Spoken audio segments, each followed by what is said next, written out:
Howdy folks, Calibrated.Core here. Huge news to drop from Off-World Industries today with the first trailer to be on the wire. Before we get into any details, let's go ahead and check out that amazing trailer.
Welcome back everybody, and I hope you enjoyed that trailer as much as I did.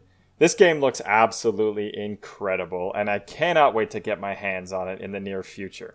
What's funny about this, it was such a random drop too. If you look at it, Redstone Interactive is a small company, indie developer in British Columbia, Canada, and it looks like this game is actually going to be published by Off-World Industries, and you guys are pretty familiar with them if you played Squad, Postscriptum, and so on and so forth. So I'm really excited to see where this World War I game goes. From just the brief minute-and-a-half trailer, we saw some awesome elements in regards to the gunplay, the face-to-face melee, the different terrain, the explosions, the atmosphere, I think was what really struck me, because I think they hit the nail on the head on that.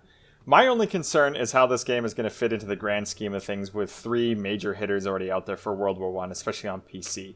With Verdun, Tannenberg, and Battlefield 1, they pretty much cornered the market in the genre that way. So hopefully this game can actually break out and kind of reinvigorate interest back into the World War I setting, because I know quite a few of those games themselves have lost a large player base over the years just because of lack of interest in that in different games.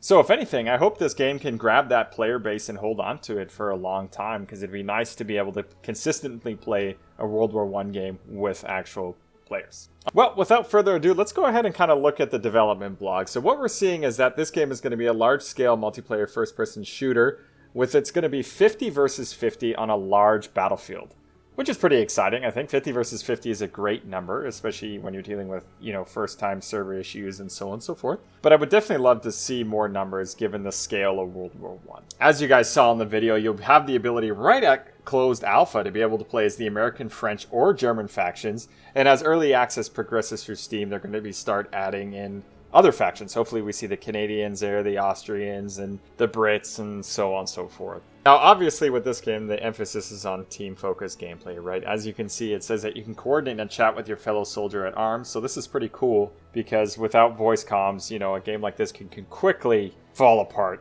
If you guys ever played Battlefield 1 and nobody had a mic, God, that was a rough one. Now, moving on into the weapons portion, as you can see, there are going to be a ton of weapons in this game, which is pretty exciting, and the devs have already stated that they really want to bring the historically inspired weapons to life for the player themselves. Now, whether or not we'll see some sort of experimental weapons, I mean, that's too early to tell, but hopefully they'll adhere to standard infantry rifles, medium and heavy machine guns, and a small amount of pistols, and so on and so forth. Now, what I did find interesting is that there's a little caveat that they have in here that says, Beyond the Wire is not a simulation game. We strive for as much accuracy as possible while still ensuring a fun first-person shooter experience for a wide range of players. Like I said before, that is one of the difficulties when you're attempting to make a first-person simulator game, right? You guys have played Arma, Squad, Postscriptum. It really does serve a niche for a specific set of people.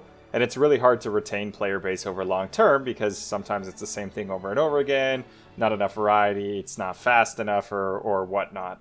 But I'm really hoping that they take that into account and provide us a good mix of both historically authentic and accurate gameplay with, maybe an arcadey, faster version. Kind of what Hell Let Loose does in some ways, because I think Hell Let Loose has done a great job of being able to balance both. So I guess if these guys can emulate that type of gameplay, then, you know, hopefully we'll have a larger player base. In any case, this is the big deal. When is it coming out, right? So on the page, they have an early access release date of 2020, and you are eligible to sign up for the closed alpha immediately. Which is pretty exciting news, because some games, you know, take forever to come out after they drop the trailer. So it's nice to see that these guys have a product, they're ready to test it, and we can get on with the show, so to speak. Overall, I'm extremely excited for this game. I think it's going to be a wonderful addition to just military FPSs.